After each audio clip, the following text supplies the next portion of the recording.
Hello artists! Today we're going to talk about the three-step painting process.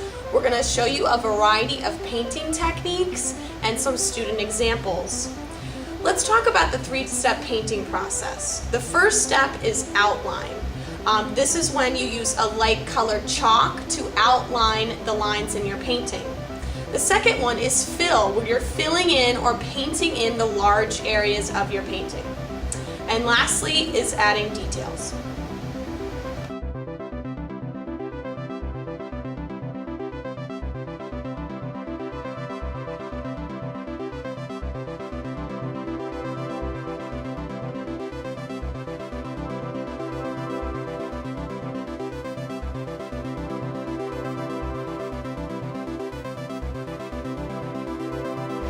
Alright, artists, you're going to need a few items when you're painting today. You need to be wearing a smock. You need to walk to your assigned paint station. You need to carry your container with two hands back to your table. You then need to place it in the middle of your table, not on the edge. Now, when you're holding a paintbrush, you want to make sure that you're holding it towards the back of the handle.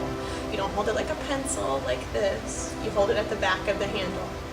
Now, when we're painting, you want to hold your container with one hand.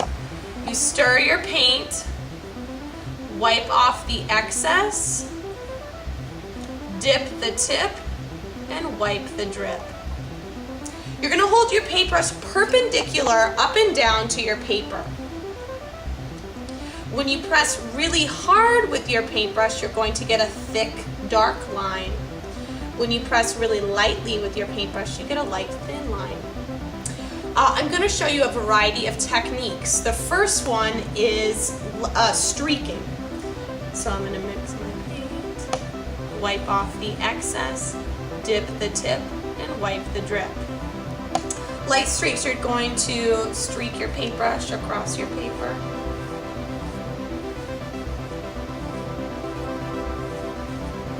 Streaking. The next one I'm going to show you is called dab paint, and maybe I'll use a different color for that. This one, I'll use green. Wipe off the excess, dip the tip, and wipe the drip.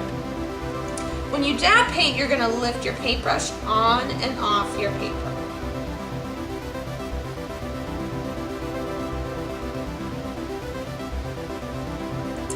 The next painting technique I'm going to show you is called drawing with the back of your paintbrush.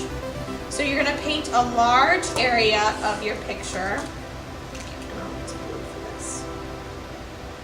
That's your paint. Wipe off the excess, dip the tip, and wipe the drip. I'm going to paint the tip and wipe the drip. My paper. I'm then going to flip my paintbrush over, and I can use the back to make designs. The next painting technique I'm going to show you is called blending. We're going to blend two different colors together to get a new color.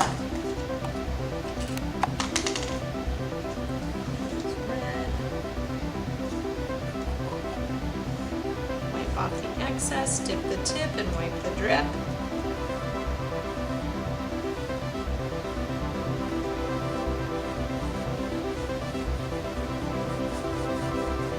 And then I'm going to use yellow.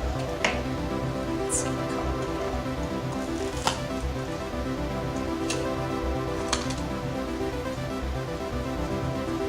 Wipe off the excess, dip the tip, wipe the drip.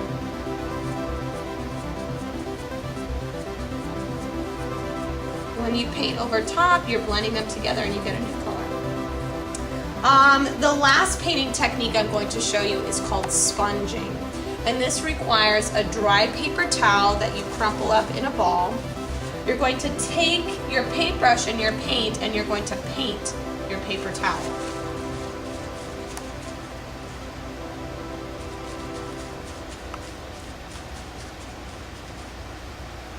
You're then going to dab it on to your paper.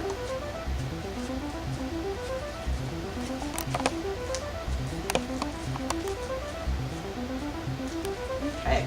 Another technique I'm going to show you is called outline and fill. So I'm going to try some blue. So what you first want to do is create the outline of a shape. For example, I might make a cloud shape and draw the outline.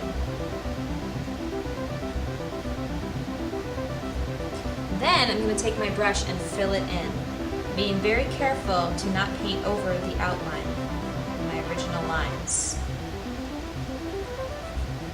I want to make sure that my paint all goes in one direction. I don't want to switch directions because then my paint lines might look sloppy.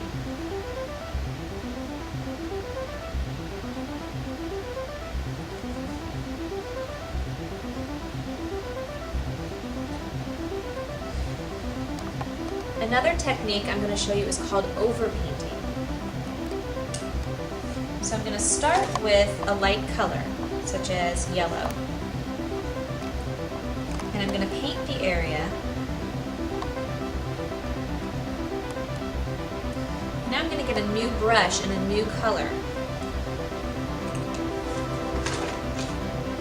I can choose a darker color to go over that lighter color.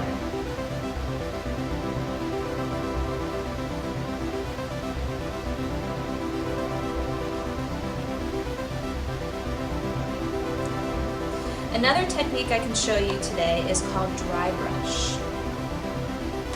So I want to take my brush, and I just kind of want to make sure it's already fanned out a little bit. Sometimes the bristles get a little crusty from when they were washed. I'm going to dip my brush in the paint, scrape off any excess paint, and then I'm going to take a paper towel and dab off a lot of the paint that I just put on my brush, so that there's only a little bit of paint remaining on the bristles. And that gives me a dry brush effect. Could be used for maybe making smoke or grass, lots of different techniques.